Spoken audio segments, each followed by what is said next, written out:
Hello, hello. Last week we got quite a bit of feedback for the shir of last week. And as we finished the shir, I remembered the story and I was like, gosh, it was so appropriate for the shir. I should have said it. But then I went ahead and researched it and I realized I barely knew the story and that the story is so amazing that I want to share it with you and build on what we spoke about last week. So the story is like this. There was a sage in the 15th century who lived in Egypt. So he lived a while ago, the 1400s, early 1500s. He lived close to 100 years.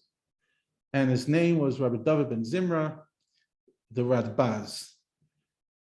And the Radbaz was the chief posek, the chief dayan, the leader of the Egyptian Jewish community. He originally made Aliyah, but it was unsustainable financially. So he went down to Egypt and he led the community there. And eventually, in the last years of his life, he moved to Tzfat, and he's actually buried next to the Holy Arizal in that section.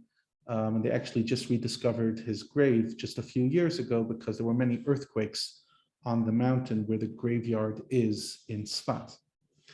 So the Radbaz was a huge, Torah scholar, and is known especially for his responsa. Many people from around the world reached out to him and asked him for ideas, for guidance on the tough life decisions. So I'm actually going to share the screen just because I love this story so much. It's hard to read, but I'm sharing it simply because I think it's so important to know. And that you actually believe what I'm saying. It's not just hype pop psychology. It goes like this. It's in volume 4 of his responsa. I'm not going to translate word for word. It says there was a certain fellow, he calls him Reuven, who was in jail and was unable to get out of jail. He wasn't able to do mitzvahs. He wasn't able to daven in a minyan for whatever reason. He begged the minister or the ruler of the time and to allow him to do mitzvahs. He doesn't say why he was in prison. The person didn't want to agree, but the minister agreed. One day a year, he will get freedom. Eze yom she'achpotz. Any day he chooses. So his question to the Radbaz is, tell me, which day should this Reuven choose to go to shul, to get out, to have an experience? So the Radbaz starts off and he says, I see that one of my colleagues writes, he went deep into the learning, my colleague, and he says he came up with nothing and a very shaky foundation, if you thought rabbis are polite to each other. He says, what? Originally, my colleague says Yom Kippur is best. Then he said Purim is best because you hear the Megillah. He says, do not rely on my colleague's words. What you should rely on is what the Talmud says, that when you have a mitzvah in front of you, you may not pass it. In other words, for example, why do we put our tefillin in a certain setup where the head tefillin is, for example, the talis comes before the tefillin. Why? In the packets. Because if you go to the tefillin before the talis, you pass by the talis and you're disrespecting the talis. You cannot pass through a mitzvah. If you have a mitzvah in front of you, you must take it. So also where you put the shalyad and shalosh, the hand tefillin and head tefillin, is the one that you're going to hit through the first. That's the one you're going to have to take because you cannot, it's not about offending, it's about disrespecting the first mitzvah that came your way. So whenever you have a mitzvah, grab it. Mitzvah haba liyada al tachmitzena. When any mitzvah that comes to you, grab it. So he says like this. The first opportunity you have to do a mitzvah that cannot be done by anybody else, any mitzvah pretty much that's unique to you, and you're in jail, that mitzvah comes first. You don't wait for an important mitzvah. It doesn't matter if it's a small mitzvah or a big mitzvah. You don't know the reward of mitzvah.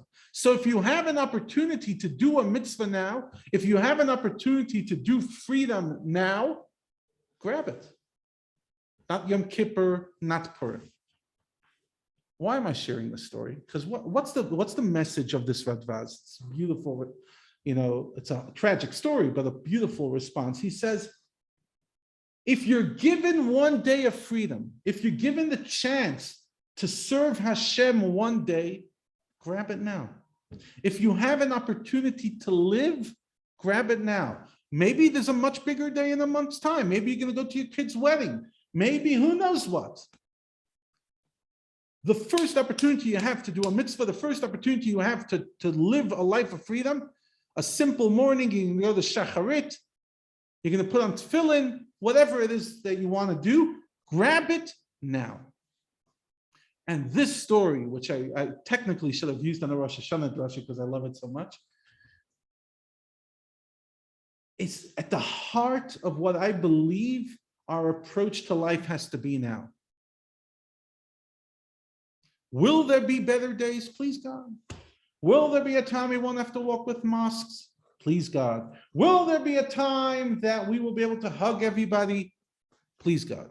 Not everybody, but your friends. But if you're given an opportunity now for an ounce of freedom, don't lock yourself in a cage. Don't hold your freedom for another time. Don't hold your opportunity to do a mitzvah for another time. You have an opportunity this year, you're vaccinated, to hear the shofar, come hear the shofar, with the service, without the service, alone. But don't just cop out. If you don't have to, you don't. That's the perspective I want us to understand. For the first time in 18 months, now that we're vaccinated, and we're pretty much, it's as good as it's going to be for the next while, we're given free choice. And the choice is, are you going to live in fear, or are you going to embrace life within the protocols, within the rules, but you're going to push and push and push to live life to the fullest because you can. And that is something that we must hold on to dearly, especially now. Hashem gave us a small gift. It's not a big gift. It's not life as we knew it. It's messy, it's complex. But according to the science that we have now, if you have the vaccine, definitely for the first many months, you're okay.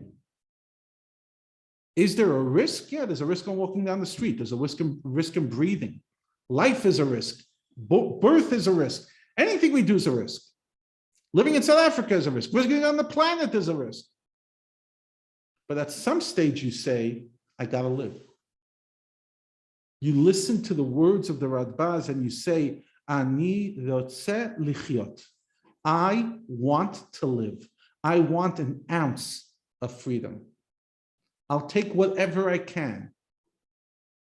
I heard a beautiful story, also a good Rosh Hashanah drasha. I was on a rabbinic a shir by a rabbi that he gave it to other rabbis earlier this week, South African rabbis, and this Rabbi Tarragon spoke. And he shared a story that, I don't know, it hits a nerve. It's a story you've heard many times in different versions, but something about the story really connected. He says, in the late 80s, there was the Intifada, the first Intifada. The second Intifada was the early 2000s in Israel. And in the yeshiva he was in at the time, a lot of the students who had been soldiers but had gone back to yeshiva, they had this option of a few months in the army, a few months in yeshiva in those days. They were called back to the army to go serve. And they were going to serve at a very difficult time of the year, Purim, Pesach, and they were feeling very sorry for themselves. They were feeling, we had such plans for Purim, to be in yeshiva, to sit together, to drink, to party, and Pesach with our families and the Seder. They felt so shortchanged. So he says the rabbi at the time was the rabbi of Gush Etzion, the yeshiva, Rav Amital, who was a Holocaust survivor.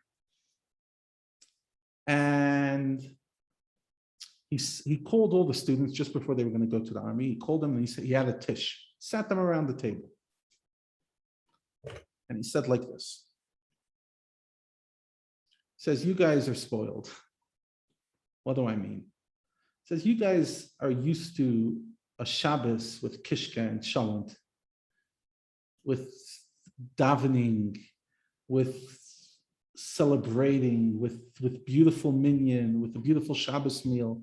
You guys are used to it.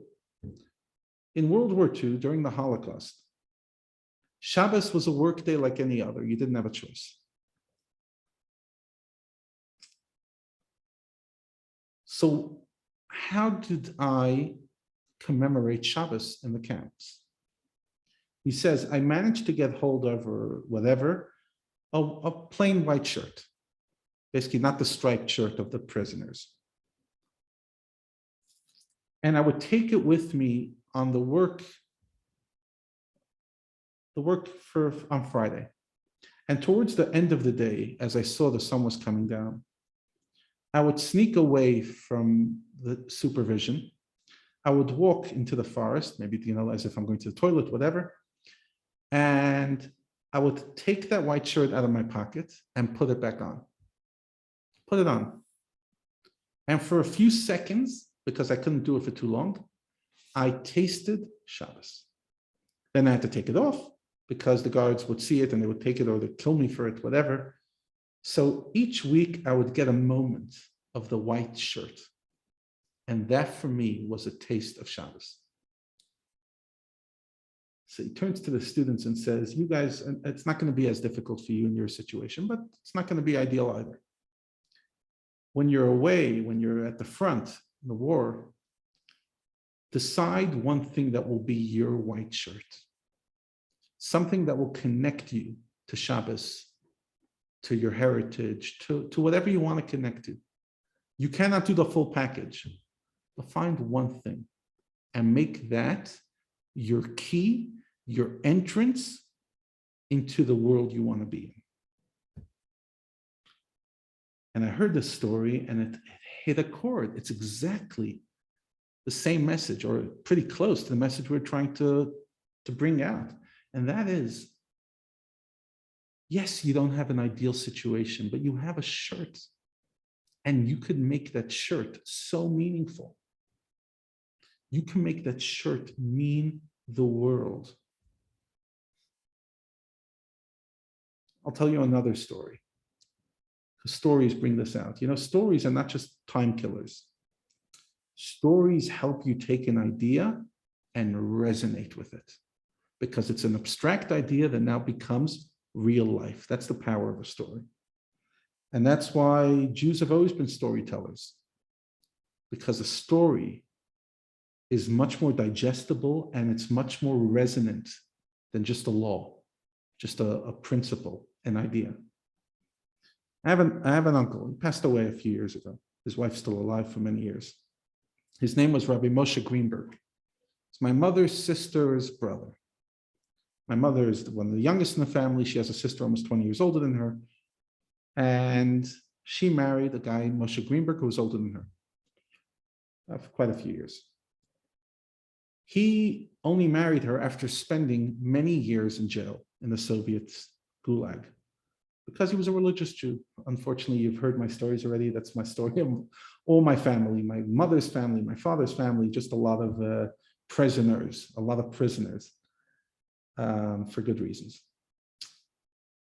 And he had it really harsh. Why? Because he decided in the prison camp, he will not work on Shabbos. Now, obviously, it wasn't as risky as in the Holocaust. So again, each story stands on its own, but he was not going to work on Shabbos. So they would lock him away for a 48-hour period every week in isolation. And when I mean isolation, they would literally put him in a cell with no windows. 1 meter by 1 meter, 2 meters by 2 meters, tiny. And didn't see a human being. And not only would he go there every Shabbos, but I believe there was a 2-year period that they kept him in there continuously. And yet this individual this individual managed to come out sane, which is the first miracle, and raise, together with his good wife, 17 children. Each one of them has built a family, and they live across the world. The rabbi in Alaska is his son. The rabbi in El Paso, Texas, is his son and grandson. In Alaska, it's also his grandson. The rabbi in Solon, Ohio, is his son. The rabbi in the University of Boston is his son-in-law, and the Rebbitzin is his daughter. The Rebbitzin of Hanover, Germany, who lost her husband in a terrible tragedy, and yet she decided to stay there, is his daughter. The rabbi of Odessa, Ukraine, is his son-in-law and daughter and daughter. The rabbi in Shanghai, 2 places in Shanghai, is his son and daughter, sons and daughters-in-law. And I obviously haven't gotten through all 17. There's a few kids in Israel. There's a son in California. He has a daughter who runs the biggest online school for all the children of Chabad emissaries all around the world, etc., etc. What did he have? He had his memories. He had what he stood for. An incredible, incredible strength. Incredible character. And yet, I met him in life years later. He would come every year. His wife was gracious enough. He would come every year from Bnei Brak, Israel, for the full month of Tishrei, from before Rosh Hashanah until after Sukkot, to spend it at the Lubavitcher Rebbe. After he got out of Russia, he only got out of Russia in 1967. And pretty much till the end of his life, till he was unable to, even after the Rebbe passed away, he would come each month, each year, for a full month. And he was the jolliest, silliest, hilarious human being you ever met. And while he was in prison, you know what he wrote? He wrote a full machzor on memory, a full Yom Kippur prayer book, so that he could daven. Later on, many years later, he gave it as a gift to Lubavitcher Rebbe, and it's now in the Rebbe's library. Mind-blowing stuff. What did these people have? They allowed their freedom to not be taken away, that even while they're in solitary confinement, even when they're in the Holocaust, they will not for a moment give in to the pressure that says, you don't have a chance, huh?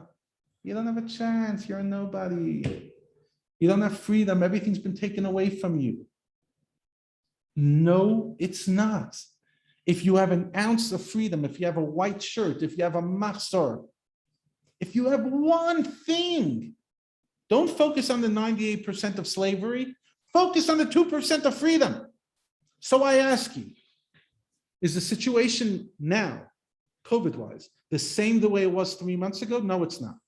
The percentage, the chances of getting sick, desperately sick, are much lower. So you've been given a few more percent, whatever you want, 10%, 50%, 90%. You were given a few more percent of freedom. Run! Grab it. Hold it, grab onto it. Don't focus on how much of your life is enslaved. Don't focus on how much of your life is limited. Focus on the beauty within you, on the freedom, on the gift you have. Because the truth is, it's not only approach of COVID, it's approach of how to look at human beings. Don't focus on their negativity, focus on their positivity. Learn how to see with clarity. You see, when we have a blunged head, our head is all mixed up. We don't know. We don't know where the light is, where the darkness is. It's a shalom pot. What's the power of differentiation and clarity? It's to sit there saying, there's still 5% that is sacred, that's wholesome, that's mine, that will never, ever be given away to anybody. And that moment is sacrosanct. Do not allow anyone to take it away from you. And I understand the fear. I really do. I live with it every day. The fear of COVID, the fear of unknown, the fear of what happens to our world, and this, and Afghanistan, and this, like, what?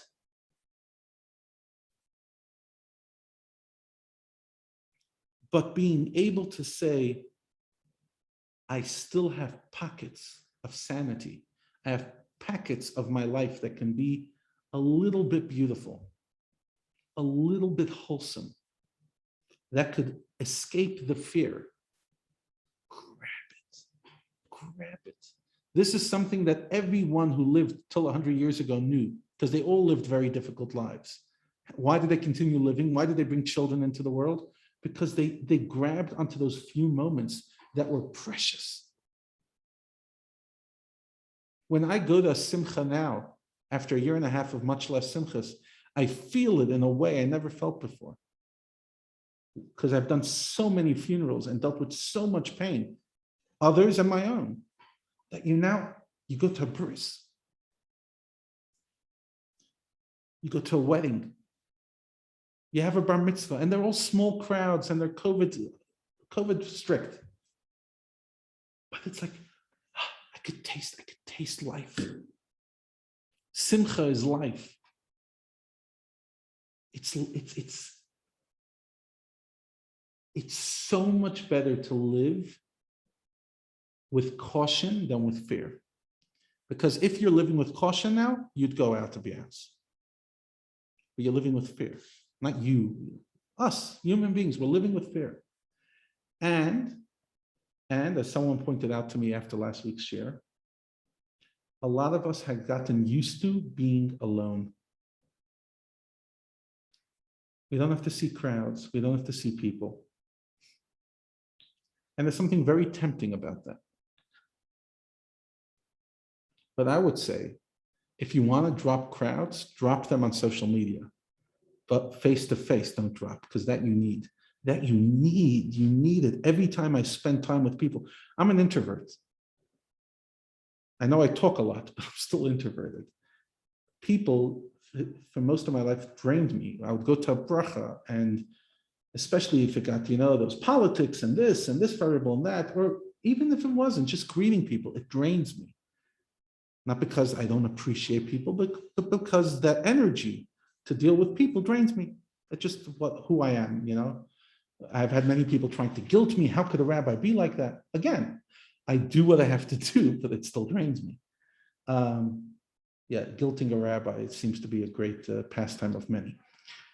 But the point is, after a year and a half of not seeing people, now when I get a chance to sit with people, with a person, have a conversation face to face, have a few, people sitting together having a meal, it is so building. It is so enriching.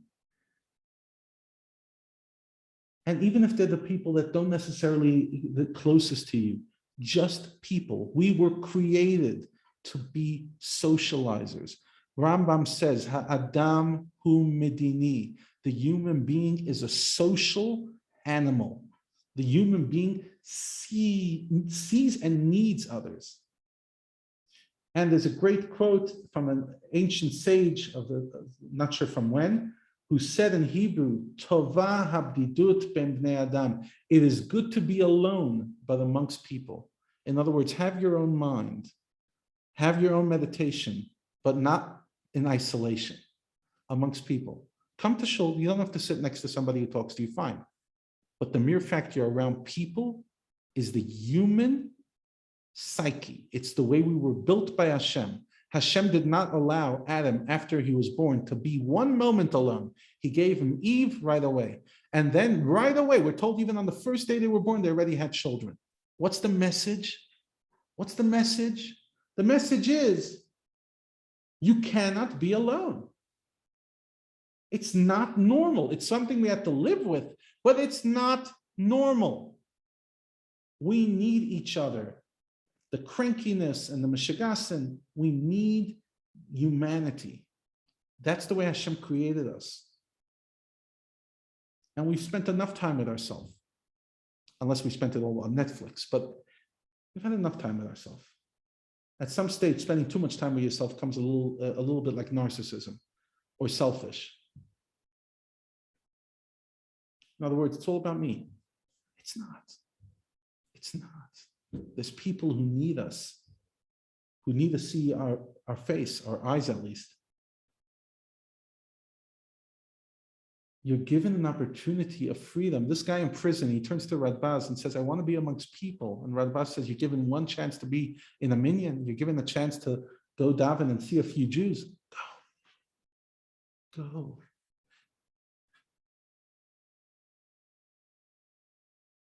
We need to get every ounce of life. You know what they say, squeeze the orange for everything there is?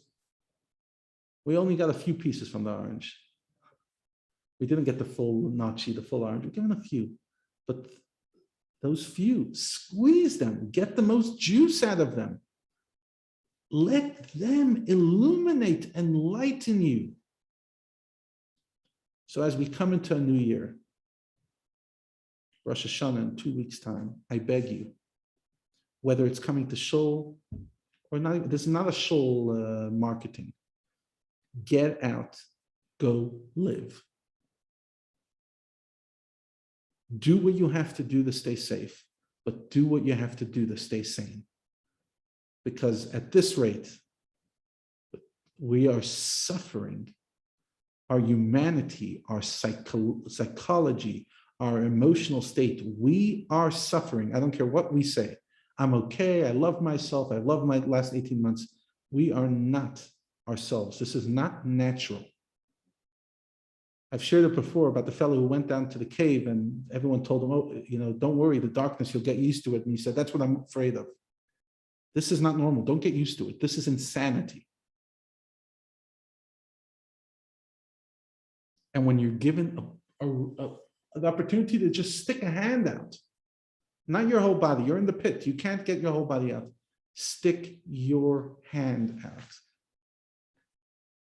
You're given a moment of freedom. Grab that moment. You're given a moment to taste normalcy. Taste it. For your sake. So that the pandemic does not become the new normal and that we do not forget what it is to be a human, what it is to be a Jew, what it is to be a friend, and what it is to be a community.